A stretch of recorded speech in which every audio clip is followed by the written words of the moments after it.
Now, the Department of Basic Education has opened phase 2 of its Basic Education Employment Initiative.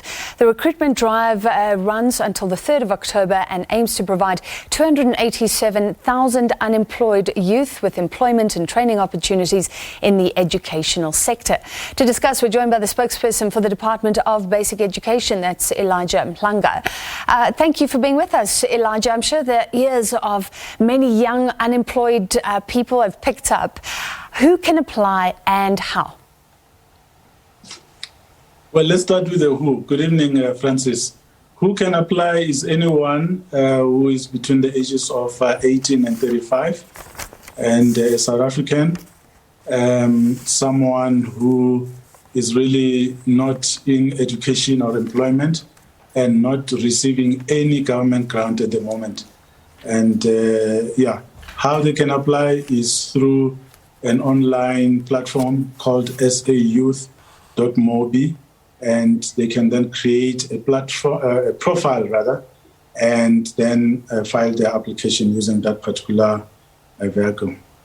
All right, and we'll see if we can bring up the toll-free number as well.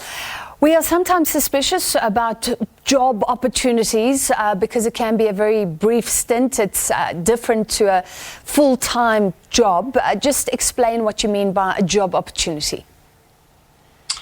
Well, the focus of this particular initiative is really offering young people an opportunity to get training in a variety of skills. One, we focus on ICT skills. We have a sub-program there called eCadres. And these are young people who are tech-savvy, who are able to provide ICT support to schools. We also have another one, it's called Youth and Care program, which is also for young people who are in that area of work, who are interested in doing that kind of work. But we also have general assistants who do other work, such as fixing the plumbing problems that schools might have, or fixing windows if they're broken, or painting, but really about making the school environment conducive for teaching and learning.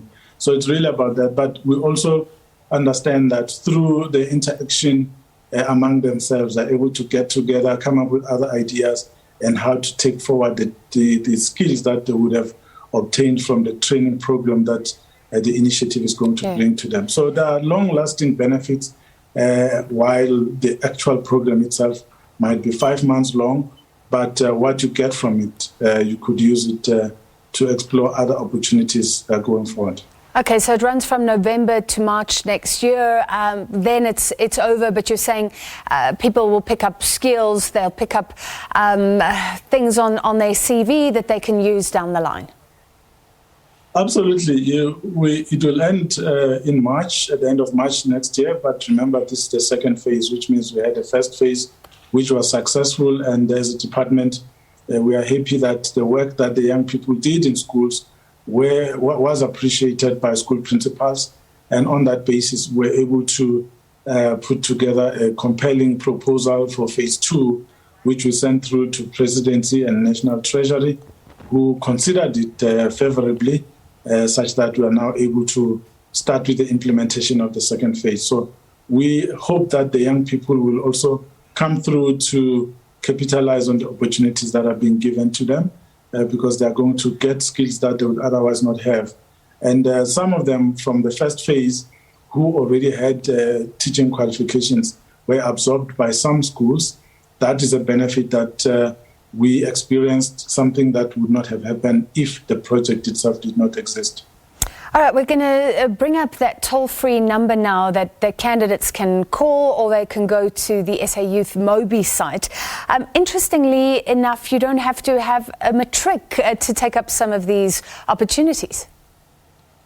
Absolutely, especially when it comes to sports and enrichment, but also talk about reading champions. I mean, you just need to have a keen interest in those activities. So it's really about catering for young people who are not doing anything, those desperate young people who have been thinking about what they could do under the difficult circumstances, but also to just bring relief because COVID-19 has brought a lot of stress in society in general and economically as well. So this initiative is all about sorting out some of those new challenges that came about as a result of COVID-19. Yeah. We know that it's part of the presidential economic stimulus initiative, and as a department, we have been given an opportunity to find ways of supporting schools under COVID as well with compliance by bringing additional personnel who are going to provide support to our schools, and they need it right now because COVID has created a very difficult situation for our schooling system.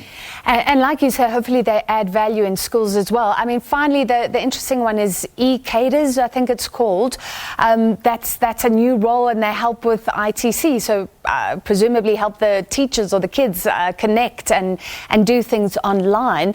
I would kind of think that we need those people permanently in our classrooms. In fact, I think we need all of them permanently, based on the feedback that we got last year when the minister was going around provinces to conclude it. She was back literally everywhere she went, school principals and even the beneficiaries themselves. They said, please don't let this program end.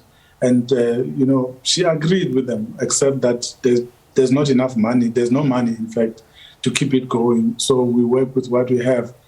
The value, absolutely, they do add it. And when they left schools, schools have been missing them. In fact, they've been saying so. Even school principals have been saying, when are you bringing the assistants back? So they are back now. We are busy with the recruitment. It opened on Monday yesterday. It will close on Sunday. And we hope that with the interest that has been shown in this, we'll be able to get the right candidates who are going to do the job. All right, so we put up that number. Yeah, hopefully many young people take up those job opportunities. Thank you, Basic Education spokesperson Elijah Mhlanga.